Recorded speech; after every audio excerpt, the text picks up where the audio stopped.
Imagine living in a neighborhood where you can pluck fresh vegetables right from the soil, where the air is cleaner, and where people come together to cultivate not just plants, but relationships. Sounds like a dream, doesn't it? This dream can come true with the power of green. Community gardens. These gardens serve as a beacon of unity, health, and sustainability, benefiting our environment and fostering relationships. Our mission today is to guide you on starting your own community garden. So how can you turn this dream into reality? Let's dive in. Every garden starts with a seed, and every community garden starts with an idea. So let's talk about planting that idea. A community garden is more than just a plot of land. It's a shared space, a haven for nature, and a place of growth. It's essential to have a clear vision of what you want this garden to be. Imagine the garden in your mind. What do you see? Are there rows of vibrant vegetables or a sea of colorful flowers? Perhaps a mix of both. This is your blank canvas. Paint it as you wish. How large do you envision this garden? A compact urban jewel or a sprawling suburban oasis? Size matters as it influences the number of hands needed for tending. Also consider who will be involved. Is it a neighborhood project, a school initiative, or a city-wide endeavor? Each requires a different level of commitment and resources. Remember, a well-defined idea is the first step towards a flourishing garden. A community garden is a collective effort. You need to cultivate support as much as you cultivate plants. Just like a seedling needs the right amount of sunlight, water, and nutrients to grow, a community garden needs the backing of the community. The first step is to start a conversation. People need to know what you're planning and why it's important. Hosting community meetings can be a great way to start this dialogue. Organize a gathering at a local park or community center. Make it fun and inviting. Share your vision for the garden, and invite others to contribute their ideas. Remember, this is a community project and everyone should have a say. But don't stop there. In this digital age, social media can be a powerful tool to garner support. Create a Facebook page or an Instagram account for your garden project. Post updates, share photos, and invite comments. Engage with your followers, answer their questions, and make them feel part of the project. Social media can reach people who might not be able to attend community meetings, broadening your support base. While community support is crucial, don't forget about local businesses. They can be valuable allies in your gardening project. Approach them with sponsorship opportunities. Maybe a local hardware store would be willing to donate tools, or a coffee shop could provide compost. Businesses often look for ways to give back to their community, and supporting a community garden can be a win-win situation. They get to demonstrate their community spirit, and you get much-needed resources for your garden. Remember, cultivating support is not a one-time task. Keep the dialogue going. Regularly update your community about the progress of the garden, celebrate small wins, and acknowledge the contributions of individuals and businesses. This will keep people engaged and invested in the project. With a community backing you up, your garden is already half grown. So, let's move to the next step, finding the perfect spot for your community garden. Now that you have a team, it's time to find a home for your garden.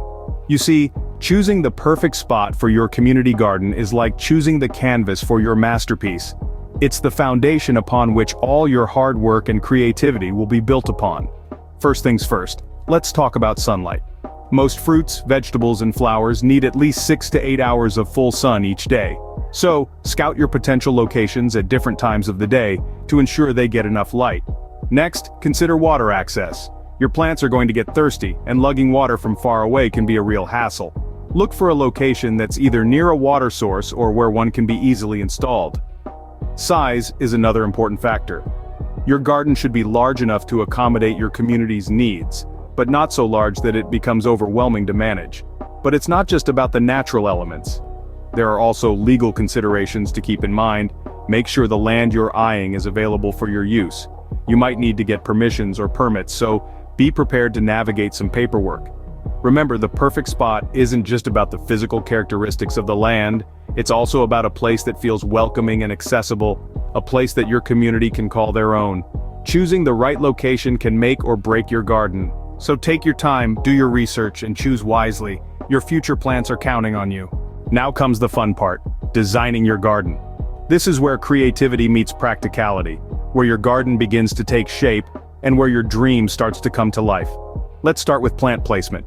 It's not just about aesthetics, but also about understanding the needs of each plant. Some plants love the sun, while others thrive in the shade. Some plants need more space, while others grow well together.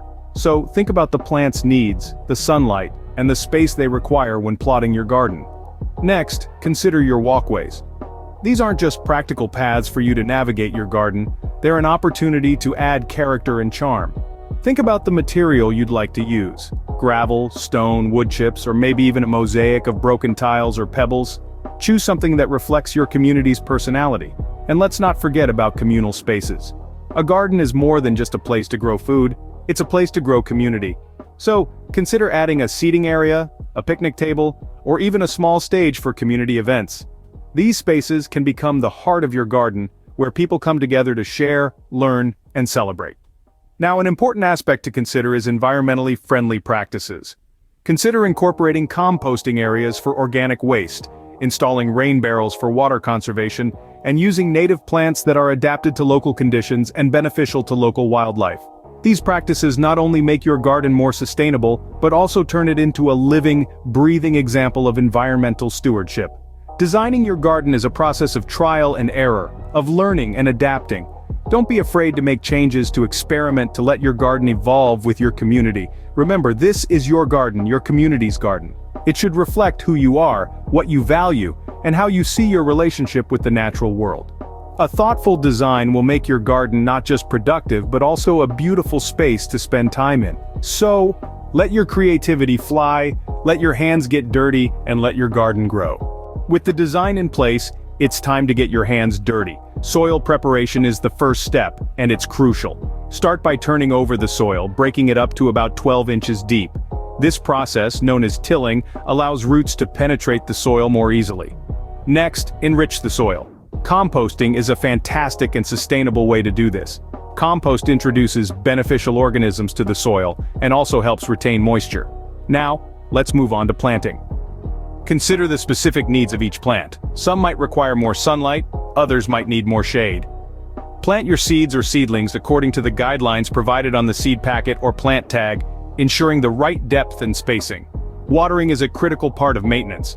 The trick is to water deeply but infrequently, allowing the soil to dry out between watering sessions.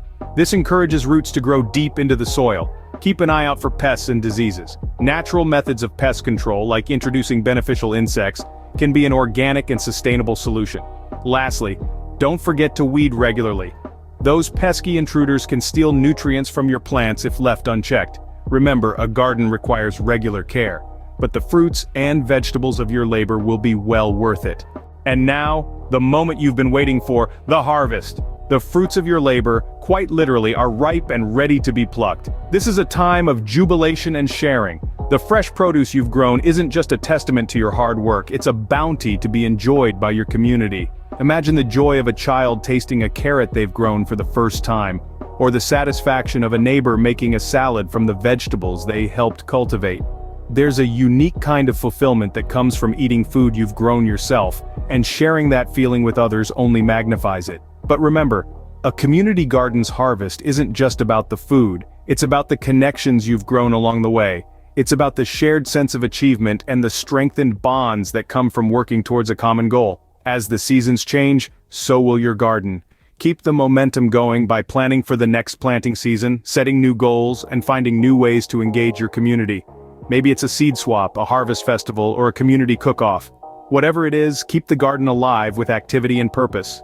With your first harvest, you'll realize that the garden you've created is more than just a source of fresh food. It's a source of community, connection, and pride.